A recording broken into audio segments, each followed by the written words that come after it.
Welcome to my channel. Don't forget to subscribe. My husband handed me divorce papers at my birthday party. We're done. Mom's promoting my ex in your place, he laughed coldly. Pack your trash. His mother nodded, clean out your desk tomorrow. They left me standing alone. 3 days later, panicked voicemails. 78 of them after realizing who I really was. Hello everyone. Thank you for being here with me today. Before I begin my story, I'd love to know which city you're joining us from. Please feel free to share in the comments. Now, let me take you into this story. I never considered myself particularly lucky until the day I met Ronan Stafford. Before him, my life had been a methodical climb, built on discipline and a quiet refusal to fail. I'd put myself through business school, started my own small advisory firm, and earned a reputation for being the person you called when you needed honest, unflinching financial strategy, not empty promises. The boardroom of Stafford Financial Holdings buzzed with tension that morning, 5 years ago. I remember the smell of expensive coffee and the low hum of the air conditioning. 7 investment bankers, all men in perfectly tailored suits with practiced smiles, were there. Each one was hoping to secure the management contract for Margaret Stafford's newly acquired tech portfolio. Margaret, she was a force of nature, a matriarch who had built an empire with sheer will and a reputation for being ruthless. I was the last to present. Ms. Vance, your presentation was unconventional, Margaret said, leaning forward in her massive leather chair. Her gold bracelets caught the light. Everyone else showed me projections of double-digit returns. You showed me risks. Why? I held her gaze. It felt like the whole world stopped for a second. Because anyone promising guaranteed returns is either lying to you or to themselves, Mrs. Stafford. I prefer honesty from the start. A man sitting at Margaret's right, whom I hadn't paid much attention to until then, smiled. He had his mother's calculating eyes, but they were softened by something warmer, more magnetic. That was her son, Ronan. He whispered something to his mother. My son thinks you're either very brave or very stupid, Margaret said, a flicker of amusement in her eyes. I'm inclined to agree with his first assessment. The contract is yours. That was 5 years ago. And now, I was standing in our palatial home, the one overlooking the city lights, watching Ronan direct the catering staff for my 40th birthday party. Our marriage had followed a whirlwind romance that had surprised the entire financial district. No one had expected Margaret Stafford's son, the heir to the fortune, to marry someone like me, a self-made financial advisor with no family connections, whose past before her MBA remained mysteriously blank. You're staring again, Ronan said without turning, that uncanny way he had of sensing my gaze. Just admiring my extraordinary luck, I replied, walking over to him. He finally turned, his smile not quite reaching those magnetic eyes. It hadn't for months. Save the charm for the guests, Addie. My mother is bringing some important clients. Something in his tone sent a tiny, imperceptible chill through me. For months now, little moments like these had been accumulating. My analytical mind, the very thing that made me so good at my job, couldn't help but catalog them. Shorter conversations. Decreased physical affection, a hand pulled away too quickly, a goodnight kiss that felt more like a duty. Late nights at the office. And the way he angled his phone away from me whenever a text came in. I tried to tell myself I was imagining things. That the pressures of his position were getting to him. We had a good life, a beautiful home, a partnership. Or so I thought. My phone vibrated in my pocket. I glanced down. It was a message from Thea Russell. She was my former Army Ranger teammate and now the head of cybersecurity at my private firm, the one the Staffords knew nothing about. We'd been through hell and back together in another life, and she was the one person on this earth I trusted without question. The message was encrypted, as always. 3 short sentences. Need to talk. Found something. Not good. I slid the phone back into my pocket, my heart suddenly feeling heavy. Whatever it was, it would have to wait. Tonight was about maintaining appearances, a skill I'd perfected long before I ever met the Staffords. I straightened my dress, put on my best smile, and prepared to play the role of the charming, successful wife. The party was exactly as you'd imagine. The clinking of crystal glasses, the low murmur of conversations about stock prices and summer homes in the Hamptons. I moved through the crowd, playing my part perfectly, the gracious hostess, the brilliant wife of the Stafford heir. But under the surface, a cold dread was beginning to settle in. Thea's message was a splinter in my mind. Ronan seemed to vibrate with a nervous energy I hadn't seen in him before. He kept checking his watch, his eyes flicking towards the grand entryway every few minutes. "Expecting someone?" I asked casually, handing him a fresh glass of champagne. "Just wondering where Mom is," he replied, a little too quickly. "She's never late." And then, Margaret Stafford made her entrance. But she wasn't alone. Walking just behind her was a woman with vibrant copper hair and a confident swagger that felt uncomfortably familiar. My breath caught in my throat. Faye Winters. Ronan's college girlfriend. An old flame from before my time, one he'd always dismissed as ancient history. She'd been an executive at Stafford Holdings but had left for a competitor about 3 years ago, shortly after Ronan and I were married. And now, here she was, at my 40th birthday party. "Adeline," Margaret boomed, clapping me on the shoulder with a warmth that felt utterly fake. "Happy birthday, dear.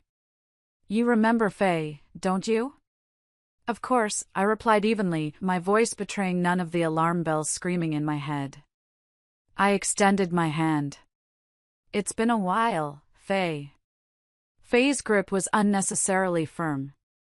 "Too long," she said, her eyes flicking toward Ronan, who was suddenly very interested in the bubbles in his champagne glass. "Congratulations on all your success, Adeline. You've done very well for yourself." The words were complimentary, but her tone was laced with something else. Something condescending. Then Margaret dropped the bomb, laughing as though it was the most amusing news in the world. "Faye's rejoining the company. We've been in talks for months, quite secretly, I might add." My face remained a pleasant, neutral mask, betraying none of the warning signals firing in my mind. The secret talks. The late nights at the office. Ronan's nervous energy. It was all starting to click into a terrifying picture. "What position?" I asked, my voice calm and casual. Margaret and Faye exchanged a look. It was a fleeting glance, but it was enough. It was a look of shared conspiracy. "Oh, we'll discuss business tomorrow," Margaret said dismissively. "Tonight is for celebration." For the rest of the evening, I watched them. It was like seeing a silent movie that only I understood. Ronan and Faye communicated in a private language of glances, subtle smiles, and tiny gestures. My instincts, honed through years of operating in hostile territory where missing a single cue could be fatal, were screaming at me that something was very, very wrong. This wasn't just a former rival returning to the company. This was a coup. And I was the target. Just after midnight, as the last of the guests departed, I found Ronan, Margaret, and Faye huddled together in the study. The moment I walked in, their animated conversation ceased abruptly. The silence was heavy and suffocating. "Perfect timing," Margaret said, her smile looking unnatural and stretched. "We were just discussing tomorrow's board meeting." "On my birthday," I said lightly, trying to inject some normalcy into the bizarre situation. "I'm flattered." No one laughed.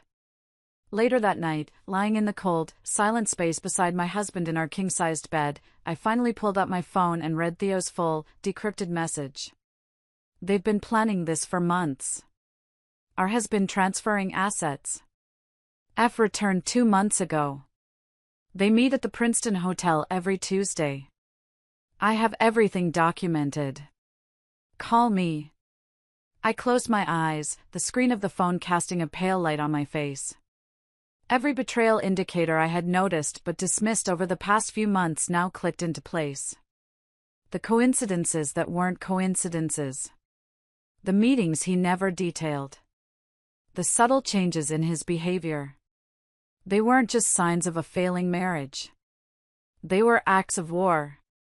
In the darkness of my bedroom, on my 40th birthday, I allowed myself a small, dangerous smile. They thought they were taking down Adeline Vance, the up-from-nothing financial advisor. They had no idea what they had just awakened.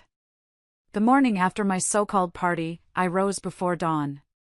The sky was still a bruised purple as I left Ronan sleeping in our bed. I didn't drive to the gleaming Stafford Holdings tower.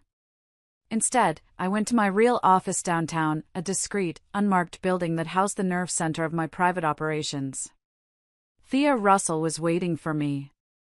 Her massive, powerful frame looked almost comical behind a sleek, minimalist desk.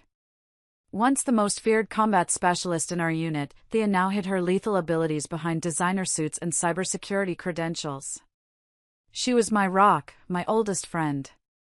How bad? I asked, skipping the pleasantries. I needed the facts, cold and hard. Thea didn't waste a word. She slid a tablet across the desk. They've been methodical. Ronan's been meeting Faye for 6 months. Margaret brought her back 3 months ago as a consultant. They've been gradually transferring control of your joint assets. I scrolled through the contents of the tablet. My face revealed nothing, but inside, a cold fury was building with each swipe. There were surveillance photos of Ronan and Faye leaving the Princeton Hotel, looking far too comfortable. There were text messages, financial records, copies of emails. Thea had everything.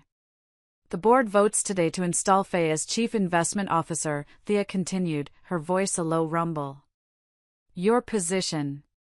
There's a prenup clause about professional misconduct they're planning to trigger. They've manipulated 3 of your client portfolios to show losses. I stopped scrolling. They falsified records? They're not just trying to divorce you, Addie, Thea said grimly. They're trying to erase you. To humiliate you professionally, then strip you of everything personally. She handed me another document she'd intercepted. Divorce papers. Already prepared. I looked at the mountain of evidence. The meticulous, cold-blooded planning of it all. I wasn't surprised. Disappointed, yes. Hurt, on some level I hadn't accessed yet. But not surprised. The signs had all been there. Confirmation is clarifying, I said, setting the tablet down.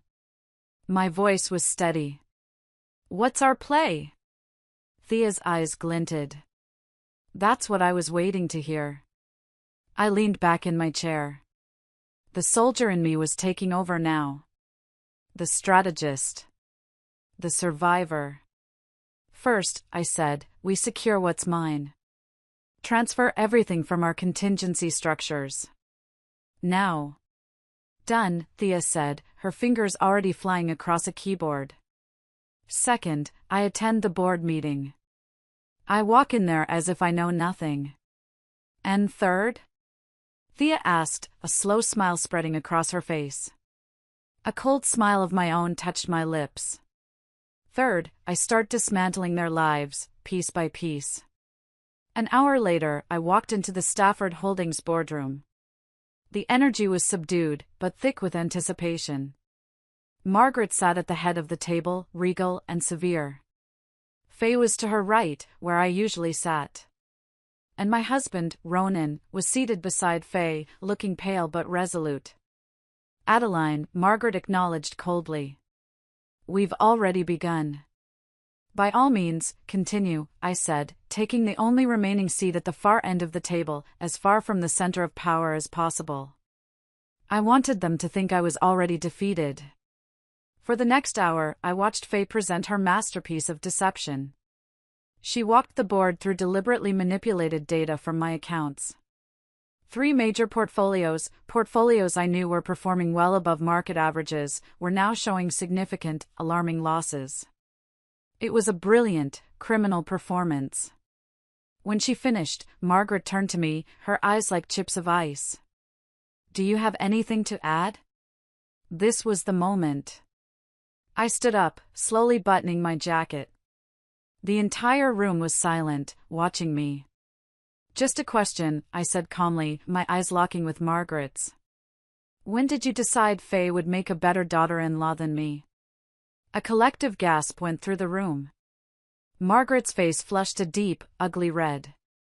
This is about business, not personal matters, she snapped. Is it? I replied, my voice dangerously soft. Then you won't mind explaining to the board why your portfolio performance data has been falsified. Or why client funds were moved without authorization to create these artificial losses. Because that, as you all know, is a federal offense. That's absurd. Faye interjected, her composure finally cracking. I ignored her, addressing the entire board. Check the transaction logs. Compare them with the official reports filed with the regulators. Someone has been manipulating data. I've already submitted preliminary evidence to our compliance department and to the SEC. But don't worry, I added, letting my gaze sweep over the panicked faces of the board members. I've made it clear that the board wasn't aware of these irregularities. The room erupted in frantic whispers. This meeting is adjourned, Margaret announced sharply. Her eyes bored into me. Adeline. My office. Now. Walking into Margaret's office felt like stepping into the lion's den. The carefully constructed facade of the powerful, composed matriarch had crumbled. All that was left was raw, sputtering rage. You ungrateful little witch, she spat, the words ugly in the pristine, silent office. I made you. Without my connections, you'd be nothing. I remained perfectly calm, standing before her desk. I didn't sit. I wouldn't give her that satisfaction. Is that what you think? I know it, she seethed. You were a charity case with a good head for numbers when Ronan found you. Everything you have is because of us. An interesting perspective, I replied, my voice even. Is that why you feel entitled to take it all away? She moved closer, jabbing a finger towards my chest. The board will side with me. They always do. By tomorrow, you'll be finished in this industry. You'll be a pariah. Perhaps, I conceded. But ask yourself this, Margaret. How much do you really know about the woman you invited into your family? The woman you're now threatening? My voice dropped to a near whisper. What if I'm not who you think I am? Something in my eyes, some flicker of the woman I used to be in another life, made her take a step back. You're bluffing, she said, but for the first time, a sliver of uncertainty had crept into her voice. We'll see, I said, turning to leave. I paused at the door. One more thing. When you and Ronan choreographed this little coup, did either of you remember that tonight was supposed to be my birthday dinner? The reservation at Le Bernardin? Just curious. I left her standing there, the first seeds of doubt planted. The drive home was quiet. The city lights blurred past my window, but I saw nothing. When I arrived, the house felt cold and hollow. Ronan was pacing nervously in the living room, still dressed in his boardroom suit. When he saw me, his expression shifted from anxiety to cold determination. Mom called, he said, without preamble. You've made some serious accusations. Not accusations. Facts, I said, loosening the scarf around my neck. Though I am curious which version of events she shared with you. Ronan crossed his arms, a defensive posture I knew all too well. She said you're threatening to go to the authorities with fabricated evidence. That you're just trying to sabotage Faye's promotion because you're jealous. Jealous?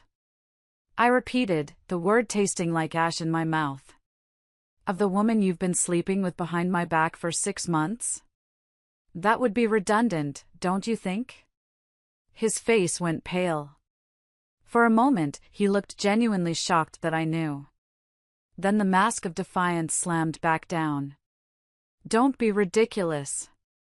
"The Princeton Hotel," I stated flatly. "Tuesdays at lunch. Sometimes Fridays after work if I was traveling." "Should I continue, or are we past the denial stage?" His mask slipped completely then. Real surprise flickered across his features before his expression hardened into something ugly. "You had me followed." "It's what you'd expect," I finished for him, "given what I've discovered about the systematic effort to undermine my position and steal my clients." Before he could respond, the doorbell rang. I knew who it was before I even opened the door. Margaret and Faye stood on the doorstep, both looking grim and ready for a fight. "Perfect timing," I said, gesturing them in with a sweep of my arm. We were just getting to the interesting part. Margaret strode in, radiating fury. Faye followed, her posture suggesting she was ready for a confrontation. "You think you're clever," Margaret snarled. "But you're out of your depth. The board has called an emergency session for tomorrow. With one vote, you'll be removed and barred from the industry with a reputation so tarnished, you'll never work in finance again." And then came the moment that was clearly the climax of their little play. Ronan, with deliberate, cruel timing, reached into his jacket pocket and produced an envelope. He thrust it towards me. "You should have seen this coming," he said, his voice cold.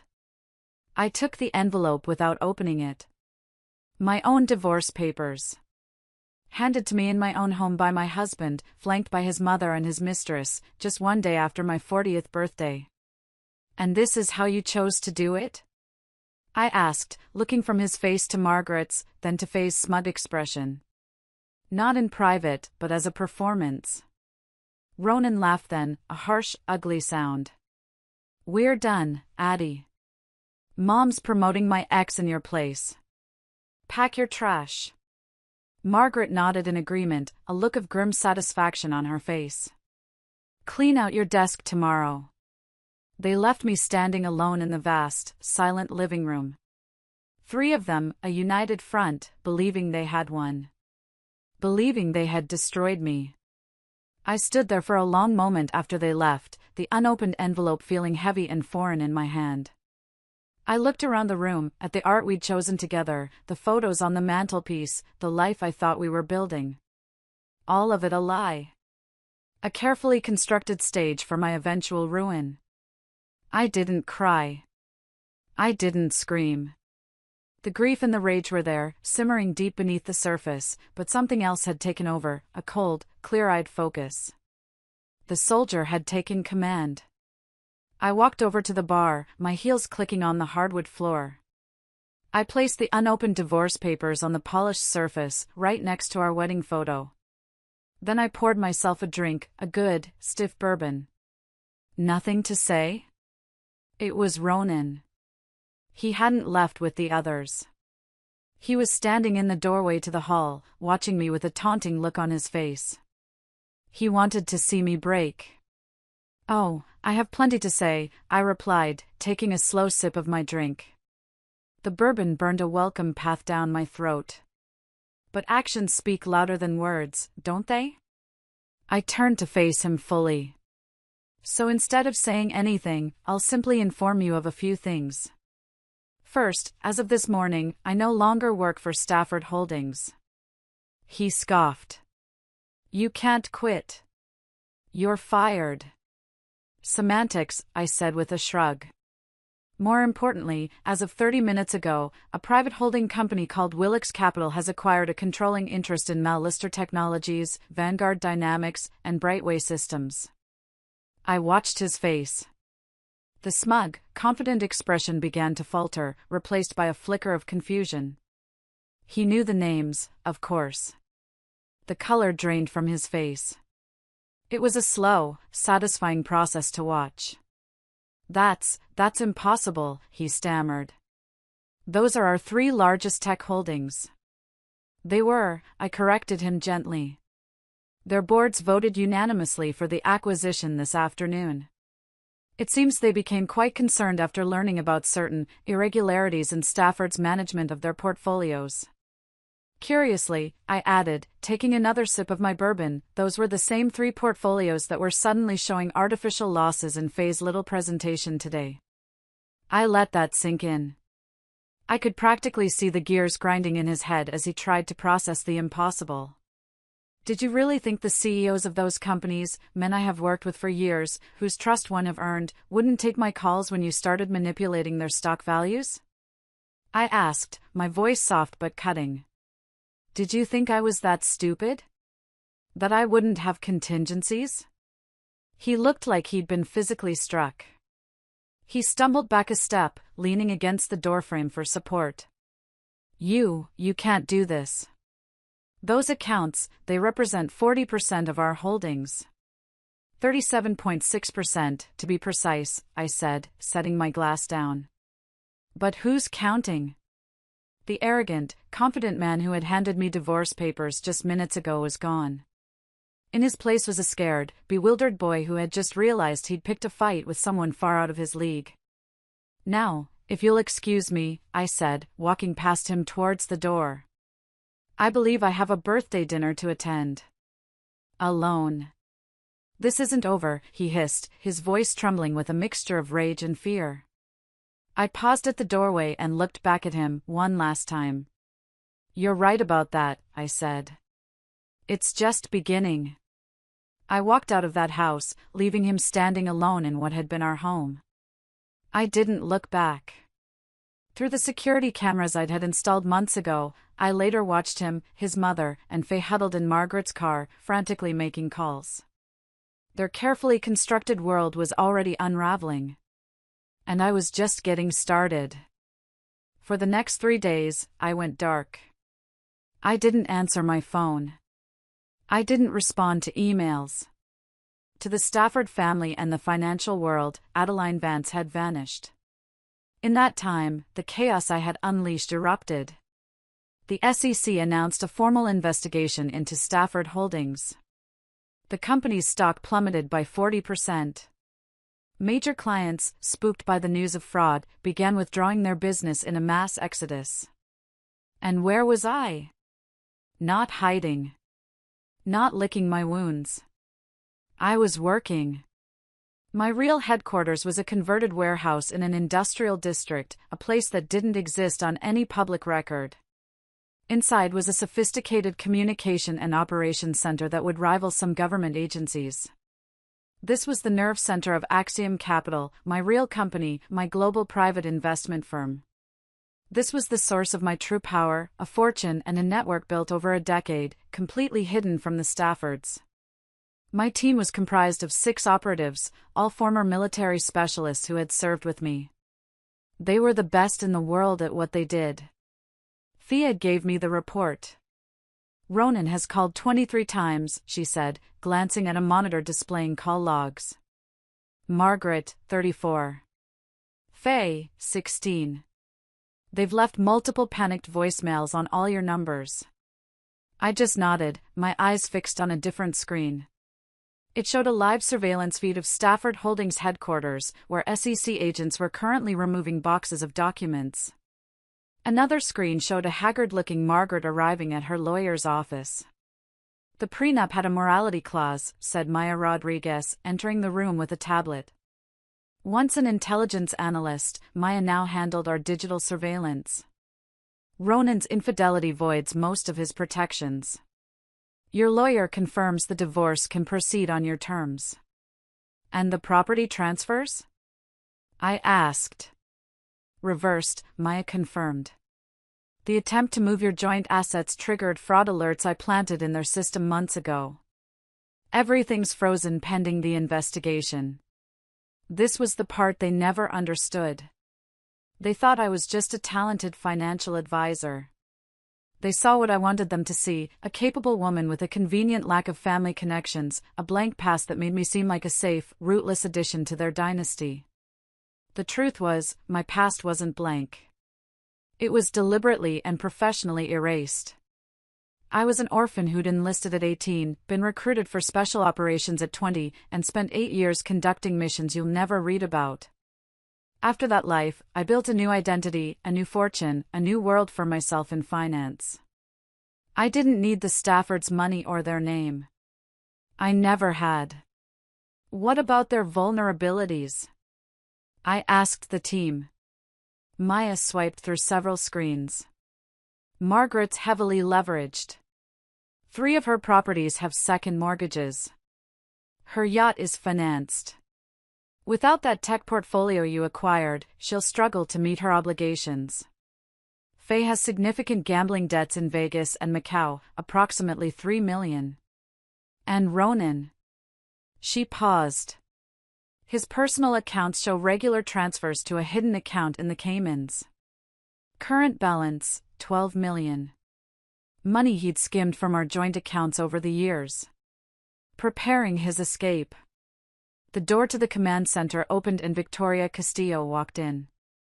Once the handler for my Spec Ops team, she was now my chief strategist, a woman who saw the world as a chessboard. They're getting desperate, Victoria said without preamble. Margaret tried to contact our mutual friends at the State Department. She's looking for leverage against you. I smiled slightly. And? They denied knowing you personally, Victoria replied. Officially, you're just another financial advisor. Your file is sealed at a level she can't touch. As expected, I said. It was time for the next phase.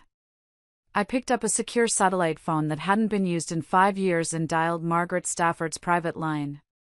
She answered on the first ring. Adeline. Where the hell have you been? Do you have any idea what's happening? I have a fairly comprehensive understanding, I replied calmly. How are you holding up, Margaret? Cut the crap, she shrieked into the phone. The SEC is crawling through my offices. My clients are leaving. The board is calling for my resignation. You need to fix this. Fix what, exactly? I asked, my voice devoid of emotion. The fraudulent transactions you approved? The client manipulations? Or perhaps your son's infidelity? Her voice lowered to a growl. Listen to me, you ungrateful. No games, Margaret, I interrupted. Just consequences. Though I am curious about something. When you brought Faye back, did you investigate where she'd been for the past 3 years? Her time with Meridian Capital? The client funds that mysteriously disappeared? There was a pause. What are you talking about?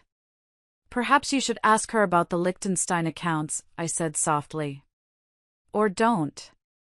The federal prosecutors will be asking her soon enough. Her breathing became audible over the line. What do you want? She finally whispered. Nothing you can provide, I replied. Check your email in 10 minutes. You'll find something interesting. I ended the call and nodded to Maya.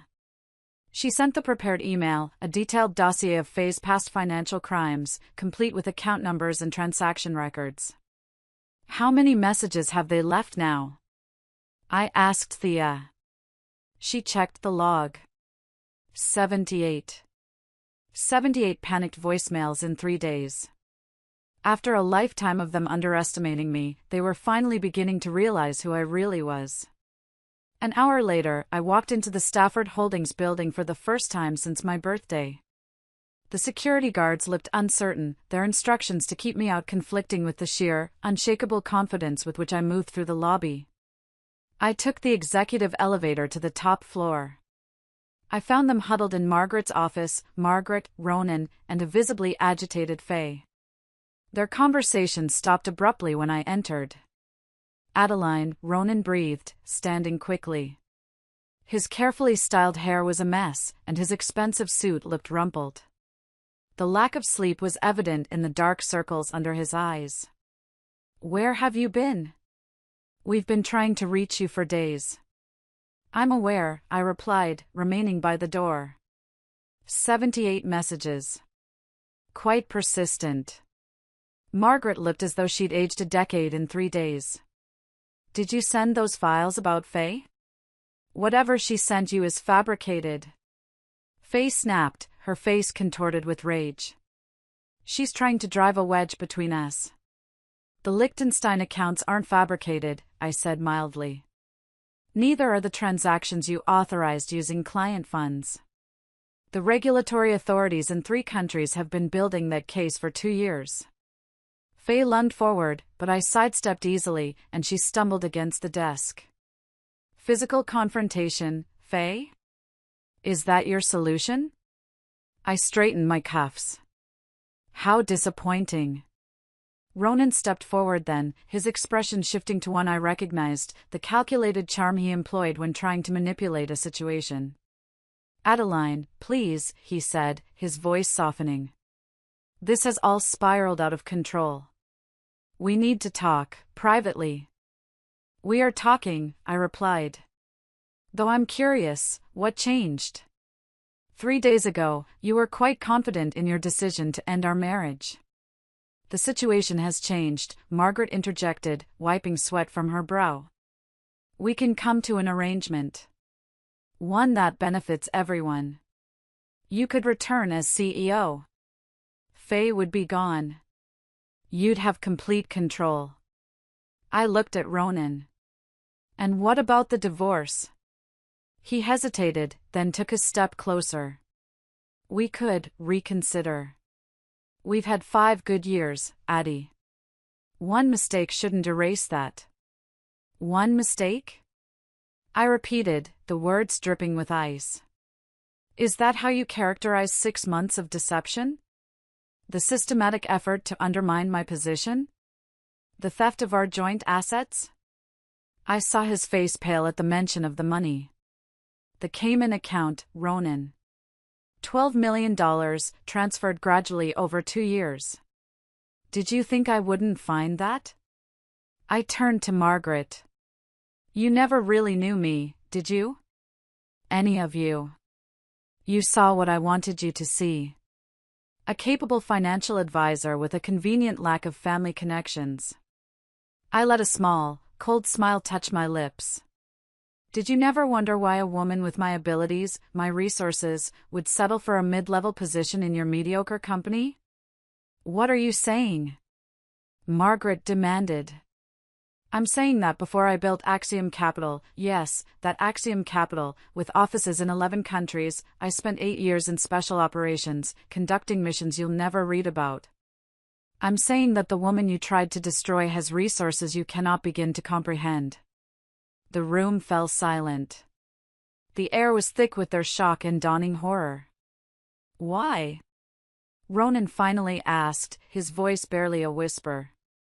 If you had all that, why marry me? Why work for my mother? My expression softened for a fraction of a second.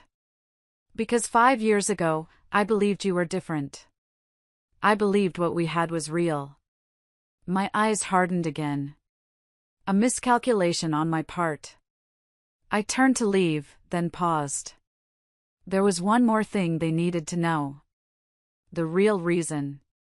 There's something none of you have asked, I said, my voice quiet but carrying across the silent room. Not once in all this chaos. You never asked, why? Why would I marry into a family like yours? Why would I build your business, expand your influence, strengthen your position for 5 years? I looked directly at Margaret. It wasn't for love, though I admit that became a complication. It wasn't for money or connections. I had plenty of both. Then why? She demanded. Because of Thomas and Elizabeth Keller, I said quietly. Her face remained blank, but I saw a flicker of recognition in the eyes of her lawyer, who was cowering in a corner of the room. Who? Ronan asked. My parents, I replied, my voice dangerously soft. Though I was born Adeline Keller.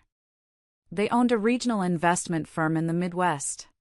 Small, but successful. 23 years ago, they were approached by an aggressive New York firm looking to expand. Stafford Acquisitions. Understanding dawned in Margaret's eyes. A look of pure horror. Within 6 months, they were ruined, I continued, my voice ice-cold. My father had a heart attack under the stress. My mother, she took her own life 3 months later. It was all documented in your private files, Margaret. You called it aggressive competitive tactics. I called it murder. That was business, she protested, her voice weak. It became personal when I found myself an orphan at 18 because of your ruthlessness, I said. You're insane, Faye blurted out. No, I replied. I'm methodical. Everything that's happening now was set in motion years ago. Now, federal agents are on their way here to execute search warrants. They are particularly interested in the source of funds for those offshore accounts you've been filling for years, Margaret. As I walked away, Ronan rushed after me. Adeline, wait. Whatever you think happened, we can fix this. I turned, studying his face, a face I had once loved. There's nothing to fix, Ronan, I said. It's already done. The fall of the House of Stafford was swift and brutal. It dominated the financial news for weeks. Margaret and Faye remained in federal custody, denied bail. The empire she had built was dismantled, sold for parts to pay off debts and fines.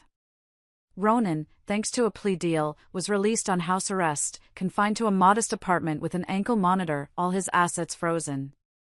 He was a shadow of the man he had been, stripped of his wealth, his power, and his pride. A few weeks into his confinement, I received a call from his lawyer. Ronan claimed to have information for me.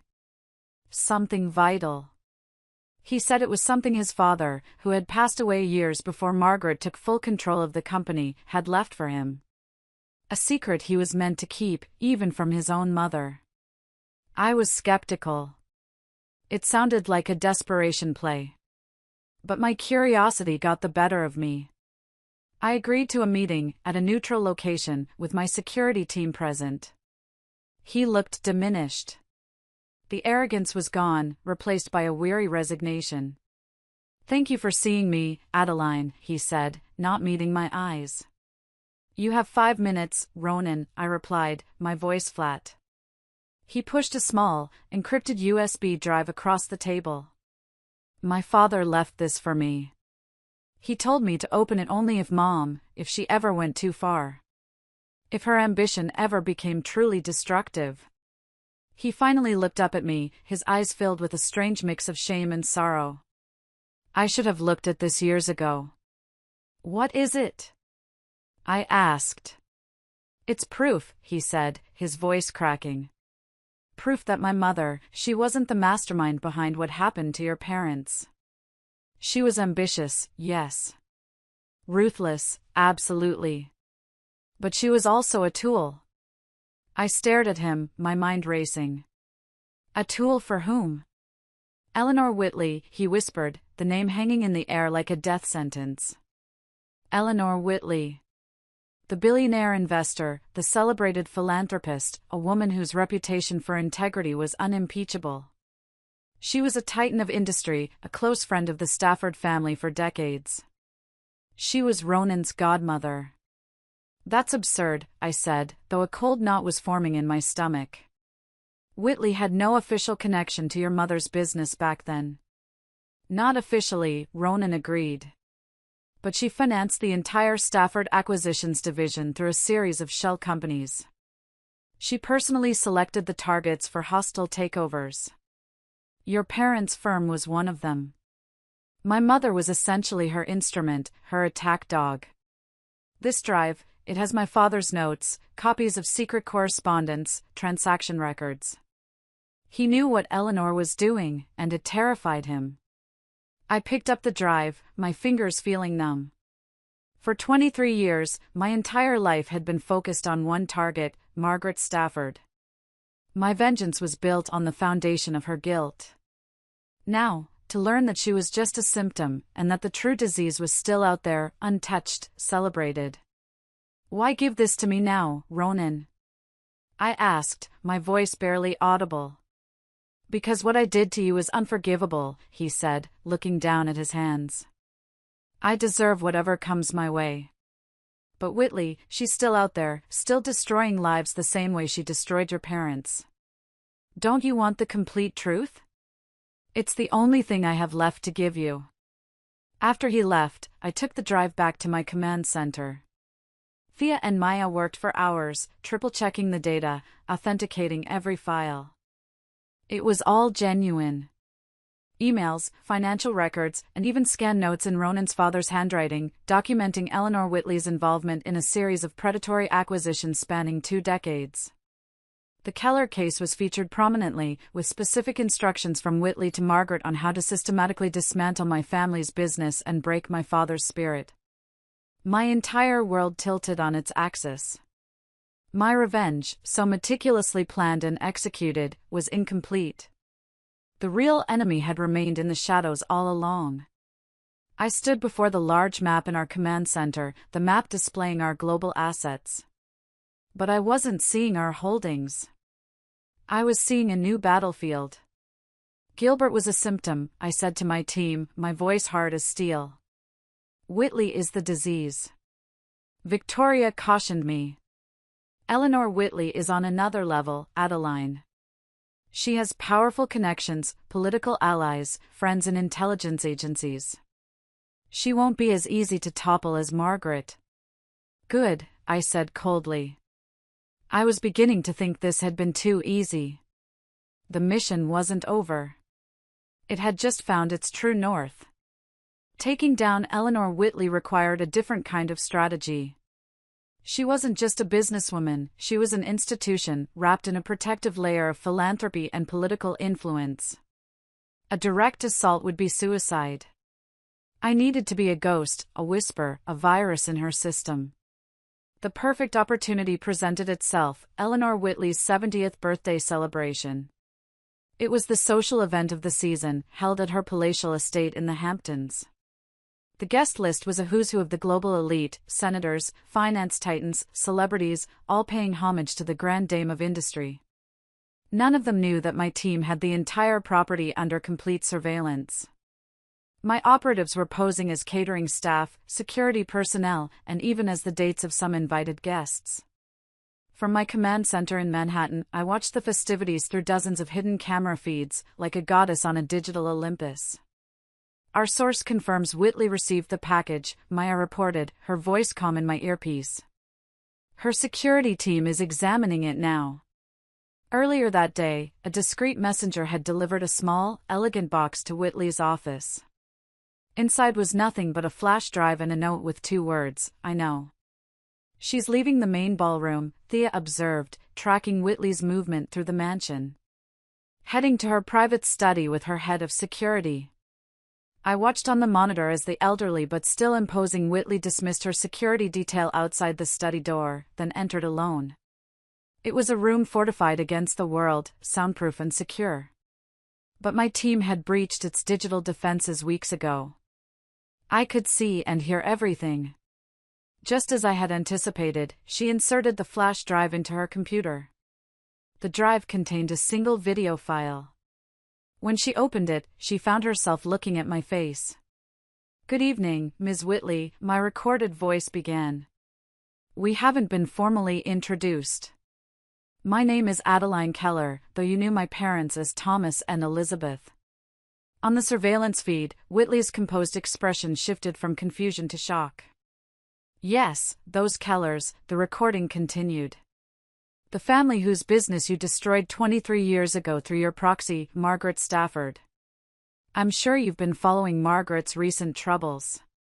What you may not realize is that those troubles were orchestrated by me, as the first phase in a project that has now expanded to include you. Whitley reached for her phone but hesitated as my recorded voice continued, cold and precise. You're wondering how much I know. The answer is everything. The 16 regional firms you systematically dismantled. The families you ruined. The 3 suicides directly attributable to your predatory tactics. And, of course, the Russian money you've been laundering through your philanthropic foundation for the past decade. Whitley's face went ashen. The blood drained from it so fast she looked like a marble statue. Dossiers containing this information are being delivered to the offices of the FBI, the SEC, and the federal prosecutors already handling the Stafford case, the video concluded. Similar packages are being sent to major financial publications. However, there is an alternative. In exactly 1 hour, you will receive a call on your private line. If you wish to discuss options that might mitigate the public dimensions of this situation, you will answer. If not, I wish you luck with what follows. The video ended. Whitley sat motionless, her knuckles white where she gripped the edge of her desk. Then, with a sudden burst of fury, she slammed her fist down and snatched her secure phone. "She's calling her crisis team," Thea reported, monitoring the communication. "Demanding immediate verification of the claims." "Right on schedule," I said. My team had already seeded their systems with corroborating data. They would find that my claims were, terrifyingly, true. Exactly 1 hour later, I called her private line. She answered on the first ring. Her voice, when it came, was steady, betraying none of the panic I had seen on her face. She was a true predator, composed even when cornered. "You have my attention, Ms. Keller," Eleanor Whitley said. "Though I must say, your approach lacks subtlety." "Subtlety is a luxury for those with time to spare," I replied, my voice equally calm. "You've already had your people confirm the authenticity of my information, so let's not waste time with denials." There was a brief silence. "What do you want?" "Justice?" How melodramatic. "If it's money you're after, name your price." "Everyone has one." "My parents didn't," I countered. "That's why you had to destroy them instead of buying them." Another pause. "Business is rarely personal, Ms. Keller. Your parents were simply obstacles to a larger objective. And now you're an obstacle to mine," I said coldly. "How does it feel, knowing your entire legacy, everything you've built, is about to collapse?" "You're overestimating your position," she replied, a hint of confidence returning to her voice. "I've weathered far worse threats than you. Do you really think I've survived 6 decades in this business without contingency plans? Without friends in places you can't touch?" "I'm counting on those friends," I said. "In fact, I've prepared special packages for each of them. Senator Hargrove, Director Collins at the Bureau, Judge Westmoreland. Comprehensive documentation of their involvement in your schemes. Tell me, Eleanor, how loyal will they remain when their own freedom is at stake?" The silence that followed was long and heavy. I had struck home. I had targeted her network, her true source of power. "You can destroy me," she finally said, her voice lower. "But consider the collateral damage. Thousands of employees, charitable foundations, pension funds. Are you prepared for that?" "An appeal to collateral damage," I noted. "From the woman who drove my mother to suicide without a flicker of remorse." "Your concern for others is noted, but not persuasive." "What do you propose?" she asked bluntly. "Meet me tomorrow. The location will be sent to your driver 1 hour before. Come alone. Any security personnel, any surveillance, any deviation from my instructions will trigger the immediate release of all materials to the press." "And if I agree to this meeting?" "Then," I said, savoring the words, "I will present you with terms that might allow you to end your life in something other than disgrace and prison." I hung up. The trap was set. The meeting location I selected had a grim, symbolic significance. It was a small, abandoned bank building in the Midwest, covered in dust and forgotten by time. It had once housed the regional headquarters of Keller Financial Services, my father's company. I arrived 6 hours early, my team securing the location and neutralizing 3 separate surveillance teams Whitley had predictably positioned along the approach routes. She would think she was coming alone. She emerged from her luxury sedan looking uncharacteristically vulnerable without her usual entourage. Inside the dusty main floor of the bank, I waited at a small table, the only furniture in the vast, empty space. Sunlight filtered through the dirty windows, illuminating dancing dust particles. Her eyes took in the faded sign still visible on one wall: Keller Financial, building your future together. Theatrical, Whitley commented, taking the seat across from me. I suppose I should appreciate the symmetry. This is where my father had his heart attack, I said quietly. Right where you're sitting now. After his third meeting with Margaret Stafford, when he realized everything he'd built was being systematically dismantled. Whitley's expression remained neutral. The finance industry has always been Darwinian, Ms. Keller. The strong survive. Is that how you justify it? I asked. I don't need to justify sound business decisions, she replied. You mentioned terms. I placed a document on the table between us. It detailed the complete divestiture of all her holdings, her immediate resignation from all boards, a full public confession, and financial restitution to the 16 families she had destroyed. That's not a negotiation, she said, after reading the first page. It's a surrender. It's an alternative to what you deserve, I countered. She leaned back, studying my face, searching for any weakness. Finding none, she gave a small, weary sigh. Then, a thin, cruel smile crossed her lips. Before I give you my answer, I have a question. What happened to Margaret's son? Ronan. Why do you ask? Professional curiosity, she said. You see, Ronan isn't just Margaret's son. He's my godson. I've known him since birth. Guided his education. Helped shape his worldview. Her smile widened. Who do you think suggested he pursue you after your initial meeting with Margaret?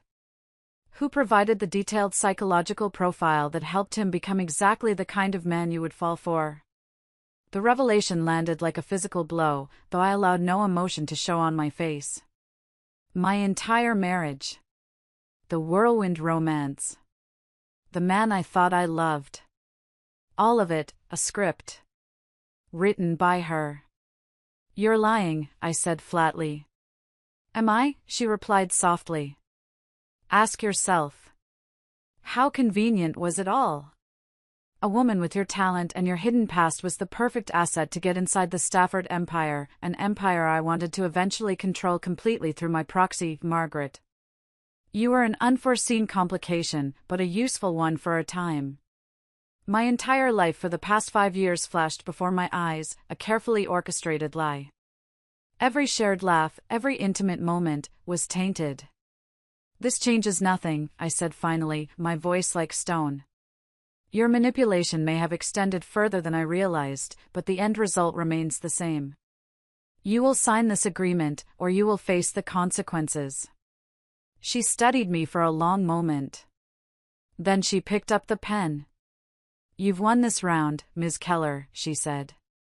As I watched my decades-long enemy sign away her empire, her fortune, and her legacy, I should have felt triumph. Instead, all I felt was a vast, chilling emptiness. If you're still listening, please help me out by liking this video and commenting with the number 1 down below. It lets me know that you gave me a like, and it tells me that you're with me on this journey. Your support is a huge encouragement that cheers me on. Please, comment with the number 1 and listen as I tell you the rest of my story. 3 months passed. A strange, quiet tranquility settled over my life for the first time in, well, forever. Bradford Whitley, Eleanor Whitley, complied meticulously with every term of our agreement. She divested her holdings, resigned from her positions, and prepared her detailed public confession. My team monitored her every move, ensuring there were no tricks, no last-minute betrayals. The day her confession was released, the financial world reeled. It was an earthquake that shattered the careers of politicians, regulators, and titans of industry who had been complicit in her schemes.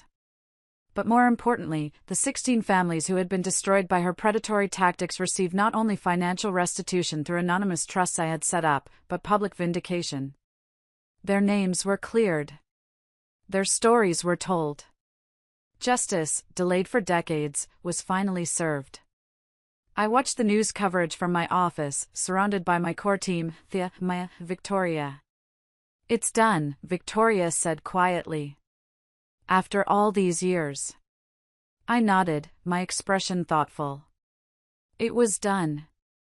The people who destroyed my family had faced the consequences.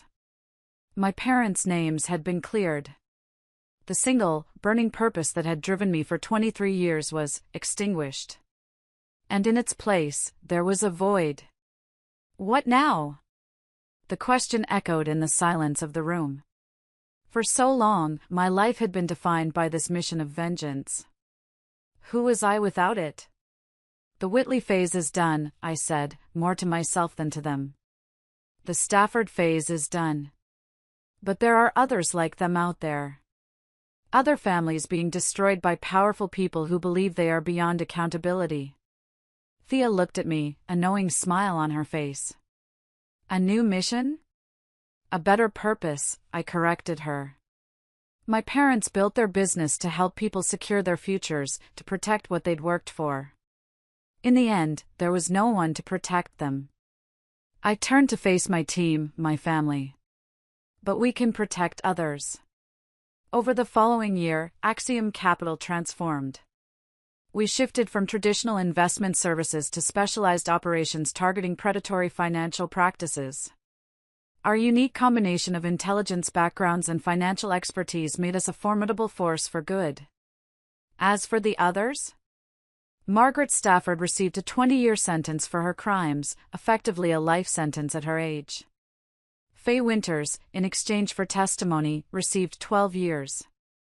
And Ronan, benefiting from his cooperation against Whitley, he was sentenced to 5 years, eligible for parole after 3. I never spoke to him again. 6 months after her public confession, Eleanor Whitley was found dead in her substantially reduced home. The official cause was suicide. But rumors persisted of connections to the Russian entities who were none too pleased about their money laundering operations being exposed. I didn't care either way. Her reign was over. On the anniversary of my parents' deaths, I visited their graves for the first time in years. The small Midwestern cemetery was peaceful, a world away from the financial battlefields where I had waged my war. As I placed flowers on their shared headstone, I felt a sense of completion. Not the cold satisfaction of revenge, but the warmer recognition of justice served. It's done, I told them quietly. Your name has been cleared. I paused, feeling the weight of 2 decades lifting from my shoulders. I'm building something new now. Something worthy of your legacy. On the way back to the airport, my phone rang. It was Victoria. The Reynolds family in Seattle, she reported without preamble. Small investment firm being systematically targeted by Meridian Global. Classic predatory tactics. They've reached out through our new foundation. Investigate thoroughly, I instructed, a new sense of purpose settling over me. If it's confirmed, prepare a full response strategy. Already in progress, Victoria confirmed.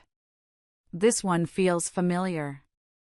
I looked out the window of the car as the autumn fields rolled by. A new mission. A better purpose. The inheritance of vengeance had served its purpose, clearing the path for something better to take root. Not forgiveness, some wounds go too deep for that. But a way forward. Then we know exactly what to do, I replied. So that's my story. It was a long, dark road, but I came out the other side. Not unscathed, but stronger. And with a new reason to get up in the morning. Thank you, truly, for listening. If my story resonated with you, if you've ever felt unheard or wronged, please share your thoughts in the comments below. It means the world to know we're not alone. Take care of yourselves.